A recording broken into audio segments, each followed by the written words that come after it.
తాకట్టులో ఉన్న బంగారాన్ని విడిపించి ఆ రోజు ఆన్లైన్ రేటుకే మేము కొంటాం. Sharma gold company. నమస్తే, మీరు చూస్తున్న సుమన్ టీవీ. నేను మీ కీర్తి. నాతో పాటు ఉన్నారు ప్రముఖ ఆధ్యాత్మికవేత్త, ఆస్ట్రాలజర్ చిర్రావూరి శ్రీరామ శర్మ గురుగారు. నమస్తే గురుగారు. నమస్కారం అండి. గురుగారు, పితృదోషాలకి పిండ ప్రదానానికి ఏమైనా లింక్ ఉందా? ఉంటే ఎలాంటి లింక్ ఉంది? రెండు ఒకటేనా? ఇది చాలా మందికి ఉన్న డౌట్. దీన్ని ఒకసారి క్లారిఫై చేయండి. పితృదోషము అంటే తల్లిదండ్రులను కానీ మన పెద్దల్ని కానీ ఉద్దేశించి మనం చేసినటువంటి పొరపాట్లు. ఇది పోయిన వాళ్ళ విషయంలోనే కాదు, బ్రతికున్న తల్లిదండ్రుల్ని కూడా మనం నోటికి వచ్చినట్టు మాట్లాడి వాళ్ళని సరిగ్గా చూడకుండా వాళ్ళు ఒకటి అనుకుంటే మనం ఇంకోటి చేసి వాళ్ళని ఇబ్బంది పెట్టి ఎవరైతే చేస్తారో వాళ్ళకి కూడా పితృదోషం వస్తుంది. మరణిస్తారు. మరణించిన తర్వాత వాళ్ళకి చేయాల్సిన కర్మలు శ్రద్ధగా చేయకపోతే, గుర్తుంచుకోవాల్సింది శ్రద్ధ. అంటే మనం 100% కర్మలు చేయగలమా అంటే కలియుగంలో అన్ని చేయలేము. కానీ మనకి అందుబాటులో ఉన్నటువంటిది మనం ఒక మంచి వాళ్ళని ఆశ్రయిస్తాం, వాళ్ళకి తెలుసున్న దాంట్లో వాళ్ళు చేస్తారు. వీటిల్లో అన్నిట్లోనూ 100% ఎలా వస్తుంది అంటే మనం ఫుల్ ఫోకస్తో నేను పరిపూర్ణంగా దీన్ని చేయాలి, నేను నియమంగా చేయాలి, ఏది తక్కువ లేకుండా చేయాలి అని పూర్ణ భావంతో చేస్తే మిగతా లోపాలన్నీ పూరించుకుపోతాయి. ఆ భావనతో ఈ కర్మలు చేయకపోవడం, ఈ తల్లిదండ్రుల యొక్క ఆశయాలకు అనుగుణంగా తర్వాత ఉండకపోవడం, ఈ తల్లిదండ్రులకి మరణించిన తిథుల్లో చేయాల్సినటువంటి పితృకార్యాలు చేయకపోవడం, ఇవన్నీ ఏమవుతాయంటే పితృదోషాల కింద మారుతాయి. గురుగారు, జనరల్గా మనల్ని భరించే వాళ్ళు ఎవరైనా, ప్రపంచంలో ఎవరైనా అస్సలు మన నుంచి ఏది ఆశించకుండా చూసే వాళ్ళంటే తల్లి తండ్రి అనే చెప్పుకుంటాం. మరి ఇక్కడంతా భరించిన వాళ్ళు అక్కడికి వెళ్ళాక మనకు ఎందుకు శాపాలు పెడతారు అంటే? ఏ తల్లి అయినా సరే, ఏ తండ్రి అయినా సరే పిల్లలు శ్రేయస్సును కోరుకుంటారు, వాళ్ళు అన్ని చేసినా భరిస్తారు, పాపం ఇబ్బంది పెట్టరు. ఇది శాపము అనలేదు, అందుకనే దీన్ని దోషము అన్నారు. శాపము అంటే అర్థం ఏంటంటే మీరు ఒక తప్పు చేశారు, నువ్వు ఇలా అవ్వాలి ఇలా అవ్వాలి అని నేను అనుకోవడం, లేకపోతే మిమ్మల్ని పాడు చేయాలని నేను అనుకుంటే ఇది శాపం అంటాం. దోషం అంటే ఏంటంటే నేను మీ గురించి మంచిగా ఆలోచిస్తుంటే మీరు నా గురించి చెడుగా ఆలోచించి నన్ను పట్టించుకోకుండా పక్కకు పెడుతూ ఉంటే ఒక దోషం అనేది ఏర్పడుతుంది. ఆ దోషం అంటే ఏంటంటే వీళ్ళేం క్షపించరు. దోషం అనే తప్పు అంటే తప్పు చేస్తే ఒక శిక్ష ఎలాగైతే మనం అనుభవించాలో ఆ శిక్ష ఒక కర్మే మనకి వేస్తుందిట. అందుకని తల్లి తండ్రి, ఏ తల్లి తండ్రి కూడా వీళ్ళు ఇలా పాడైపోవాలి ఇలా అయిపోవాలి అని అనుకోరు. మనం ఇక్కడ వాళ్ళకి పితృకర్మలు చేయకపోవడం వల్ల భోజనాదులు అందక ఆ లోపల ఉన్నటువంటి వాళ్ళు ఆకలితో బాధపడతారట. అంత దాంట్లో కూడా నా కొడుకు పెట్టట్లేదే, పెడితే బాగుండేది కదా అనుకుంటారు తప్పితే పెట్టట్లేదు కాబట్టి వాడికి ఏదో చెడు జరగాలి అని వాళ్ళు ఏమాత్రం అనుకోరు. పాపం అలా బాధపడడం ఏదైతే ఉందో అది దోషం కింద మారి మనం అది దుఃఖ రూపంగా అనుభవించాల్సిన అవసరం వస్తుంది. ఓకే, పితృదేవతలకు కూడా అధిదేవతలు ఉంటారా గురుగారు? వాళ్ళకు కూడా దేవతలు ఎవరైనా ఉంటారా? ఈ పితృదేవతలు అనేటటువంటి దాంట్లో వసువులు, రుద్రులు, ఆదిత్యులు అని 3 గణాలు చేశారు. అంటే పితృదేవతలు సర్వత్రికంగా చెప్తాం. దాంట్లో వసుగణం, రుద్రగణం, ఆదిత్యగణం. ఈ వసువులు 8 మంది ఉన్నారు. మళ్ళీ 8 మందికి మళ్ళీ వాళ్ళలో సబ్గా వెళుతూ ఉంటాయి. 11 మంది రుద్రులు ఉన్నారు, 12 మంది ఆదిత్యులు ఉన్నారు. వీళ్ళందరికీ కూడా దేవతలు అని విశ్వే దేవతలు అని 2 ఉన్నారు. వీళ్ళిద్దరూ కూడా ఒక్కొక్క కర్మకి అనుగుణంగా ఇక్కడి నుంచి వీళ్ళు పెట్టేటువంటి ఫుడ్ని ఏ లోకంలో ఎలా ఉన్న వాళ్ళకి ట్రాన్స్ఫర్ చేయాలి అని చేసేది సిస్టమ్ అంతా. దాన్ని పితృలోకం అంటారు. ఈ సిస్టమ్ అంతా ఎక్కడ నడుస్తుందో దాని పేరు పితృలోకం. అక్కడ చేసేవాళ్ళు ఒక్కొక్క జాబ్తో, మనం ఏదైతే ఒక కార్పొరేట్ సంస్థ చూస్తే ఒక్కొక్కరు చేసే పని ఒక్కొక్కరు చేస్తూ ఉంటారు. అలా చేసే వాళ్ళందరూ కూడా ఈ కాంబినేషన్లో ఉన్నటువంటి దేవతలు. వీళ్ళకి అధిదేవతలు, ప్రత్యక్ష దేవతలు అంటే అర్థం ఏంటంటే అసిస్టెంట్స్, వాళ్ళకి మళ్ళీ అసిస్టెంట్స్. ఇలా ఒక కర్మ చేస్తున్నప్పుడు అనేక మంది దేవతాగణం అంతా కూడా ఆ పితృలోకంలో ఉంటుంది. ఇక్కడ మనం చేసేటటువంటి మంచి చెడు కర్మలు ఏవైతే ఉన్నాయో, పితృకర్మలు ఏవైతే ఉన్నాయో, ఇక్కడ మనం తల్లిదండ్రులతో ఏ రకంగా ఉంటున్నాము అనేటటువంటి అన్నీ కూడా వాళ్ళు చూస్తూ అక్కడి నుంచి మొత్తం నోట్ చేస్తూ ఉంటారట. ఆ లోకంలోకి వెళ్ళిన తర్వాత వెళ్ళిన వాళ్ళకి, వాళ్ళతో రిలేషన్ ఉన్న వాళ్ళకి కూడా ఏ రకంగా ఆ కర్మని పంచాలో అలా పంచుతూ ఉంటారు వాళ్ళు. గురుగారు, మళ్ళీ నాకు ఇక్కడ ఒక చిన్న డౌట్. అంటే మన పూర్వజన్మ సుకృతం ఆధారంగానే మనం మన తల్లిదండ్రులు, మన సిస్టర్స్, బ్రదర్స్ వీళ్ళందరూ ఆధారపడి మనం జన్మలను ఎత్తుతూ ఉంటాం అంటారు కదా. మరి ఆ లెక్క అక్కడే తేలిపోయినప్పుడు, ఆ లెక్క తేల్చుకోవడానికి ఈ జన్మని మనం పొందినప్పుడు మళ్ళీ ఈ దోషాలు ఇవన్నీ ఎందుకు ఆపాదించబడుతున్నాయి ఇంకొక జన్మలో? చక్కటి ప్రశ్న. దీంట్లో రుణానుబంధ రూపేణ పశుధార సుతాలయాహ అని, అంటే ఏదో ఒక రుణం అంటే ఏంటి? వాళ్ళతో మనకి ఇంకా మిగిలిపోయింది అనుభవించాల్సింది. మనం చాలా ప్రేమతో ఒక పిల్లాన్ని పెంచేసాం, అని పిల్లాడికి తల్లిదండ్రులకు అంత లేదు ప్రేమ. ఏమవుతుంది? మనం ప్రేమించాం, ఈ ప్రేమించినటువంటి దాన్ని మళ్ళీ మనకి తీర్చాలి కదా. ఖచ్చితంగా ఏం చేస్తాడంటే ఇంకో జన్మలో మళ్ళీ మనకి కొడుకులా పుడతాడు. ఇది ఎప్పటి నుంచి స్టార్ట్ అయిందంటే అనాదిగా వస్తుంది. ఎన్ని జన్మలు ఎత్తామో మనకు తెలియదు, ఎంతమంది కడుపులో పుట్టామో తెలియదు. ఈ పుట్టిందంతా చేసిందంతా అనుభవించాలి అంటే ఇందాక మీకు ఒకసారి చెప్పాను 300 సంవత్సరాలు మినిమంగా ఎందుకు పడుతుంది అన్నారు అంటే ఇక్కడ ఈ భూమి మీద మనం చేసే కర్మల యొక్క పుణ్యం కానీ పాపం కానీ స్వర్గంలో కానీ నరకంలో కానీ అనుభవించాలంటే మినిమంగా పడుతుంది అన్నారు. నేను 300 కాదు 3 లక్షల సంవత్సరాలు చేసేంత పాపాన్ని చేశా.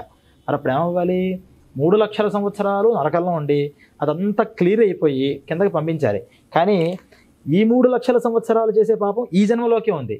కొన్ని పూర్వజన్మ పాపాలు కొన్ని ఉన్నాయి, కొన్ని అంతకుముందు జన్మ పాపాలు ఉన్నాయి. వీటిని ఎలా డివియేషన్ చేశారంటే ఆగామి సంచితం ప్రారంధం అని డివియేషన్ చేశారు. వీటిల్లో కొన్ని పాపాలు ఏమవుతాయంటే ఈ జన్మలో కూడా మనం ఆ క్షేత్రానికి వెళ్తాం, లేకపోతే ఇలా పలానా రోజు ఉపవాసం ఉంటే ఎన్నో పాపాలు పోతాయట, దీపం వెలిగిస్తే ఎన్నో పాపాలు పోతాయట అని మన పెద్దవాళ్ళు చెప్తూ ఉంటారు, మనం చేస్తూ ఉంటాం. పాపాలు పోతాయి, మనకు కనిపిస్తుందా? మన దగ్గర పాపం క్యాల్కులేటర్ లేదు. అది ఉందంటే కనుక మనం చేసిన పుణ్యకర్మతో ఎన్ని పోయాయని తెలుస్తూ ఉంటుంది. భగవంతుడు అది పెట్టలేదు. ఇక్కడ చేసే వాటితో అక్కడక్కడ పాపాలు పోవచ్చు. కొన్ని కర్మలు పూర్వజన్మలో చేసినటువంటి పాపాలను పోగొడతాయి. ఈ అనుభవించాల్సింది టైం అంతా కూడా పైన ఒకే టైంలో అనుభవించలేం కాబట్టి అక్కడేం చేస్తారంటే నెక్స్ట్ జన్మకి వీడికి ఏ పాపం అడ్డుపడుతోంది అని చూసి ఫస్ట్ అది క్లియర్ చేసేస్తారు. అది క్లియర్ అయిపోతుంది, నెక్స్ట్ జన్మకి పుట్టడానికి నాకు ఎబిలిటీ వస్తుంది, వెంటనే మళ్ళీ కిందకు తోసేస్తారు. ఎందుకంటే అన్ని పాపాలు అనుభవించడానికి అక్కడికి వెళితే అవకాశం ఇవ్వని వాళ్ళం అవుతాం. అంటే ఇక్కడ ఏవో తెలియక చాలా పాపాలు చేసాం. చేసిన తర్వాత మనం చూస్తాం కదండి, 14 సంవత్సరాలు జైలు శిక్ష. మీకు అర్థం అవ్వడానికి క్లారిటీగా చెప్తున్నా. 14 సంవత్సరాలు జైలు శిక్ష అని ఇచ్చాం. 14 సంవత్సరాలు అనుభవించాల్సిందే. ఇంకా నీకు అది నువ్వు చేసిన తప్పు పోవాలంటే అంతే. అంటే వాడి మీద నిజంగా మనం ఒక చాయిస్ ఇచ్చినట్టేనా? ఒకవేళ నీ ప్రవర్తన బాగుంటే మనం మధ్యలో కొన్ని రిలీజ్ చేసే అవకాశాలు ఉంటాయి, లేదా రాష్ట్రపతి లాంటి వాళ్ళు ఎవరైనా సరే క్షమాభిక్ష పెడితే చేసే అవకాశాలు ఉంటాయి. మరి మనుష్యులమై మనకే ఇంత జాలి కలిగితే పరమాత్మ ఆయనకి ఎంత జాలి ఉంటుంది? నీ ప్రవర్తన బట్టి ఆయన మనకి జాలి ఇవ్వట్ల, మనకి సర్దుబాటు ఇవ్వట్ల. ఇక్కడ ఖైదీకి తన ప్రవర్తనని అనుగుణంగా ఇక్కడ సర్దుబాట్లు చేస్తారు, కానీ భగవంతుడు అందరికీ సర్దుబాటు చేశాడు. నువ్వు చేసిన పాపం అంతా కూడా అనుభవించక్కర్లేదయ్యా. ఇక్కడ కొంత నెక్స్ట్ జన్మకి ఎత్తడానికి ఏది ఎట్టుబడుతుందో అంతవరకు అనుభవించు, మళ్ళీ పుట్టు, మళ్ళీ ఇక్కడ భూమి మీద పుట్టి ఆ పాపాన్ని అనుభవించకుండా నువ్వు పోగొట్టుకోవడానికి ఏవైనా మార్గాలు ఉంటాయేమో వెతుకు. అవన్నీ కూడా నువ్వు వెతకాల్సిన అవసరం లేదు. వేదాలలో పురాణాలలో నేను చెప్పాను. అది నేను ఎలాగైతే చెప్పానో ఆ లైఫ్ స్టైల్ పెట్టుకుంటూ ఆ పాపాలు పోవడానికి ఆయా పరిహారాలన్నీ నువ్వు చేసుకుంటూ ఉండు ప్రతినిత్యము కూడా. మళ్ళీ ఇంకో జన్మ అనుభవించాల్సిన పాపం ఏదైనా ఇంకా వస్తే అందుకోసం నువ్వు మళ్ళీ నరకానికి రావాలి తప్పితే నీ లిస్ట్ అంతా తీస్తే కొన్ని కోట్ల సంవత్సరాలు నరకంలోనే మగ్గిపోవాలి నువ్వు. అందువల్ల నీకు జన్మకి ఎత్తడానికి ఎటువంటి పాపం అడ్డపడుతుందో ఆ పాపాన్ని మాత్రమే తీస్తాను అని తీసి పంపిస్తాడట. పంపించాం, వచ్చాం ఇక్కడికి. మనతో పాటే మనలాంటి వాళ్ళే ఉన్నారు కదా, వాళ్ళ గత జన్మలో మన అన్నయ్యలు కావచ్చు, తమ్ముళ్ళు కావచ్చు, తాతలు ముత్తాతలు ఎవరైనా కావచ్చు, వాళ్ళు కూడా మళ్ళీ రుణాన్ని అనుసరించుకుంటూ వచ్చేస్తారు. అదే మరి భగవంతుడి యొక్క సృష్టి. ఎవరి లింక్ ఏంటో మనకి తెలియదు, ఆయనకి తెలియాలని తెలుసుకోవాలి అనుకుంటే తెలుసుకోగలుగుతాడు. కానీ తెలిసి చేస్తున్నాడా అంటే ఆయన ఒక సిస్టమ్ని క్రియేట్ చేసి పెట్టేశాడు ఇక్కడ. ఏమీ తెలియనటువంటి పాపం అనాగరికులు ఉంటారు. వాళ్ళు ఏమనుకుంటారు, అసలు ఇన్ని ఛానల్స్ ఎలా ఉంటున్నాయండి టీవీలో, మనం ఏదో పేరు నొక్కితే ఎలా వచ్చేస్తుంది ఏంటని ఆశ్చర్యపోతూ ఉంటారు. కానీ ఆ సిస్టమ్ తయారు చేసిన వాళ్ళకి చిన్న విషయం అది, దాన్ని ఎందుకు చూస్తుంది వాళ్ళకి తెలిసిపోతుంది. అలా భగవంతుడు ఇంతమందికి ఏ ఛానల్లో ఎవరెవరు కనెక్ట్ అవుతారు అనేటటువంటిదంతా కూడా ఒక సాఫ్ట్వేర్ని తయారు చేసి అక్కడ పెట్టేశాడు. అందువల్ల ఇక్కడ పుట్టిన వెంటనే మళ్ళీ వాళ్ళతో లింకులు వస్తాయి. లింకులు వచ్చిన తర్వాత కూడా ఆ గరుడ పురాణంలో మనం చూసినట్లయితే కడుపులో ఉన్నంతసేపు ఆ స్మృతులన్నీ ఉంటాయట. ఏంటేం చేశాడో, ఎలా ఆయన ప్రవర్తించాడో, అదంతా చాలా పెద్ద సబ్జెక్ట్. ఒకరోజు కూర్చుంటే మీకు గరుడ పురాణం మీద చాలా విషయం చెప్పచ్చు. ఆ లోపల కూర్చుని అనేక జన్మల విషయాలన్నీ ఆలోచించి అయ్యయ్యో ఎంత ఆపర్చునిటీస్ ఇచ్చావు భగవంతుడా, నాకు ఎంత చక్కటి వంశాలు ఇచ్చావు, చక్కటి వాతావరణం ఇచ్చావు, నేను నిన్ను వదిలేసి అనవసరంగా అక్కర్లేని పాడు పనులన్నీ చేశాను, అయినా సరే నా మీద కృపతో అన్ని పాపాలు అనుభవించాల్సిన దాన్ని కొన్ని అనుభవింపజేసి మళ్ళీ పంపించావు. నన్ను ఈ గర్భంలో ఉండలేకపోతున్నాను, గాలి ఆడట్లేదు, వాసన వస్తుంది, ఆకలి నేను చెప్పుకోలేకపోతున్నాను, ఒక్కసారి నన్ను ఇక్కడి నుంచి రిలీజ్ చేయి, ఇంకొక్కసారి మళ్ళీ ఒక్క పాపకర్మ చేయను, నేను ఇంకో జన్మ లేకుండా నీలో ఐక్యమైపోయేలాగా ఏమున్నాయో అన్నీ నేను చేస్తాను అని మదన పడుతూ ప్రార్థన చేస్తూ ఉంటాడట ప్రతి జీవి కూడా. ఎంత పూర్తయిన తర్వాత 10వ నెల రావడంతోనే మరి ప్రసవం జరగాలి కదా, ఇప్పట్లాగా ఆపరేషన్స్ కాదు కదా, ప్రసవం జరగాలి అంటే అపాన వాయువు ఆ బిడ్డని బయటకు తొయ్యాలి. ఆ టైం రావడం, అది ఆ వాయు రూపంగా పరమాత్మ బయటికి పంపిస్తాడట. బయటికి వచ్చిన వెంటనే కూడా ఏం అర్థం కాదు, ఇదంతా ఆలోచిస్తున్నాడు. ఆ బొడ్డుని కట్ చేసి కాసిన పురుడు నీళ్ళని చల్లుతారు. అది చల్లడంతోనే మొత్తం బ్లర్ అయిపోతుంది. బ్లర్ అంటే ఇంకేం ఉండదు, గతంలో గుర్తురాదు, ఇది గుర్తురాదు. వెంటనే అప్పటి నుంచి ఏంటి కొత్తగా ఇది అట్రాక్ట్ చేయాలో చేస్తూ ఉంటాడు. దేని బేస్ చేసుకుని పూర్వజన్మ సంస్కారాలు ఉంటాయి కానీ క్లారిటీగా ఉండవు. వాటిని ఉద్దేశించి ఒకే కడుపున పుట్టిన ఇద్దరు అన్నదమ్ములు, ఒకళ్ళేమో మ్యూజిక్ అంటే ఇష్టం అంటాడు, ఇంకో ఆయనేమో డ్యాన్స్ అంటే ఇష్టం అంటాడు. వాడి కర్మని అనుగుణంగా వాళ్ళు దాని మీద ఇంట్రెస్ట్ పెంచుకుంటారు. దీంట్లో మళ్ళీ ఆ కర్మ అనుగుణంగానే మళ్ళీ పుణ్యపాపాలు చేస్తూ ఉంటారు. అది మనం అందుకని ఈ రుణాల బంధాలన్నీ ఇక్కడికి వస్తుంది. మనకి ఎవిడెంట్గా ఎలా తెలుస్తుంది గురుగారు, అంటే పితృదోషాలతో నాకు ఈ ప్రాబ్లమ్స్ ఫేస్ చేస్తున్నాను అని చెప్పుకోవడానికి? పితృదోషాలతో చేసేదానికి శాస్త్రాల్లో కొన్ని చిహ్నాలు చెప్పారు. ఏంటంటే ఎవరైతే పితృదోష బాధితులు ఉన్నారో వాళ్ళ కుటుంబంలో అశాంతి ఉంటుంది. పాపం డబ్బు లేక అశాంతి పడితే ఒక అర్థం, డబ్బు ఉండి అశాంతి ఏంటి? యూనిటీ లేక అశాంతి పడితే అన్నతమ్ములు అందరూ కలిసి ఉంటారు, అయినా అశాంతి. అన్నీ బాగున్నాయండి, నాకు ఏదో తెలియని ఒక అసంతృప్తి ఉంటుంది, నాకు ఇష్టమైన ఉద్యోగమే చేస్తున్నాను, ఏమో తెలియదు నాకు. ఈ ఏమో తెలియదు అనే అసంతృప్తి ఏదైతే ఉందో అది ఒక దోషానికి కారణం. దోషం అంటే ఒక పాపం యొక్క సమూహం, దాని కారణంగానే మనకి అది అసంతృప్తి అనేది వస్తుంది. రెండోది, ఈ పితృదేవత సంబంధమైనటువంటి అపచారాల వల్ల వచ్చే దోషాల వల్ల సంతానం సరిగ్గా ఉండదు. కొంతమందికి పిల్లలు కలగరు, కలిగినటువంటి వాళ్ళలో కూడా మంచి బుద్ధులు కలగవు. వాళ్ళకి అన్ని చిన్నప్పటి నుంచి పిచ్చి పనులు చేస్తుంటారు. కొంతమందికి పాపం అవకరాలతో పుడుతుంటారు, అదంతా ఇబ్బంది అండి. అసలు పిల్లలు లేని వాళ్ళకన్నా పాపం పిల్లలు ఏదో అవకరంతో లోపంతో పుడితే నరకం చూస్తుంటారు పాపం వాళ్ళు, అలా ఇబ్బంది పడుతూ ఉంటారు కొంతమంది. అలా ఇంకో కొంతమంది ఆర్థిక పరంగా పాపం వాళ్ళు ఏది ముట్టుకున్నా అవన్నీ భస్మైపోతూ ఉంటాయి. జాతకాలు చూస్తే అన్ని బాగున్నాయి, అన్ని ఉచ్చలో ఉన్నాయి, నీకు అసలు దశాంతర దశ అద్భుతంగా ఉన్నాయి అని చెప్తారు పాపం. కానీ మాకేం కలిసి రావట్లేదండి, ఎన్ని పూజలు చేసినా కలిసి రావట్లేదు అంటారు. అంటే ఇవన్నీ బాగున్నా పితృదేవతలు అనుగ్రహించట్లేదు, ఆ పాపం అనేది అడ్డుపడుతోంది. మనం చేసేదంతా ఏమవుతుంది, ఆ కెనాల్లోంచి వెళ్ళాలి అంటే అడ్డును తొలగిస్తేనే కదా వెళ్ళాల్సింది. అలా కొంతమంది ఆర్థికంగా కూడా ఇబ్బంది పడతారు, కొంతమంది ఆరోగ్యపరంగా ఇబ్బంది పడతారు. అంటే వాళ్ళ యొక్క జన్మ జాతకంలో ఏ గ్రహం అయితే బలంగా ఉందో ఆ బలహీనమైనటువంటి విషయం మీద ఈ దోష ప్రభావం కనిపిస్తూ ఉంటుంది. అలా ఆర్థిక పరంగా ఆరోగ్యపరంగా ఇబ్బంది పడుతూ ఉంటారు. ఇటువంటి చిహ్నాలు చూసి కొంతమంది పితృదోషం అనేది మనం జన్మ లగ్నం బట్టి చేసుకోవచ్చు. అసలు జాతకాలు అక్కల్లా ఏమీ లేకుండా కూడా కొంతమంది పెద్దలందరూ కూడా నిద్రపోతూ ఉంటే కళల్లోకి వస్తుంటారు, అస్తమానం వస్తుంటారు. వాళ్ళు ఏమో కూర్చుని అన్నం అంటారు, ఆకలి అంటారు. కొంతమంది అక్కడ భోజనాలు చేస్తున్నట్టుగా వీళ్ళు ఆనందపడుతున్నట్టుగా రకరకాల స్వప్నాలు వస్తూ ఉంటాయి. మన డ్రీమ్స్కి మనం ఏమంటామంటే అసలు ఇదంతా పెద్ద మనం ఏదో ఆలోచించామేమో, అసలు వాళ్ళ గురించి మనం ఆలోచించాం. ఏమీ ఆలోచించకపోయినా కళలు వస్తున్నాయంటే వాళ్ళు స్వప్న రూపంగా ఫుడ్ గురించి చూపిస్తున్నారంటే అన్నం పెట్టు, ఆకలి అని కొంతమంది డైరెక్ట్గా అడుగుతారు, కొంతమంది ఇండైరెక్ట్గా అడుగుతారు. ఇలా కొన్ని విషయాలు బట్టి మనం పితృదోషాలు మనకి ఉన్నాయి. అప్పటికప్పుడు మనం ఏం చేయాలి గురువు? ఈ పితృదోషాలు కనిపించినప్పుడు వాటిల్లో మనం సఫర్ అవుతున్నాం అని తెలుసుకుంటున్నప్పుడు నారాయణ బలి అనేటటువంటి ఒక విధానాన్ని చెప్పారు. నారాయణ బలి అంటే దాంట్లో 2 రకాలు ఉన్నాయి. ఒకటి యాక్సిడెంటల్గా పోయిన వాళ్ళు ఉంటారు, వాళ్ళకి మామూలుగా చేసే రిచువల్స్గా చేస్తే వాళ్ళకి రిలీజ్ అనేది కలగదు. ఎందుకంటే వాళ్ళు ఇంకా ఉండాల్సిన టైం పీరియడ్ కన్నా మధ్యలో గండం రావడం వల్ల వాళ్ళకి మృత్యు వచ్చింది. వాళ్ళ టైం పీరియడ్ అయిన తర్వాత వాళ్ళకి ఒక స్టెప్ బై స్టెప్ వెళ్ళేది అంతా డిజైన్ చేసి భగవంతుడు ఉంచాడు. దాంట్లో మధ్యలో ఏం చేశాడంటే, ఇక్కడ మీ డౌట్ అర్థమైంది, ఫుల్ లైఫ్ అంతా కూడా ఆయనకు ఉన్నప్పుడు మధ్యలో మృత్యువు గనక వస్తే ఆయనకి ఎలాగ ప్లానింగ్ అనేది కదా. అంటే కాదు గురుగారు, మన పూర్వజన్మ మనం పుట్టినప్పుడే మనం ఎప్పుడు గిట్టాలో రాసి పెట్టి ఉంటుంది కదా, ఆయనకు అలాగే పోవాలని రాసి పెట్టుందేమో, అట్లా కాదు. అక్కడ జరిగిన విషయం ఏంటంటే దీంట్లో మృత్యువుల్లో అపమృత్యువు, మహామృత్యువు అని 2 ఉంటాయి.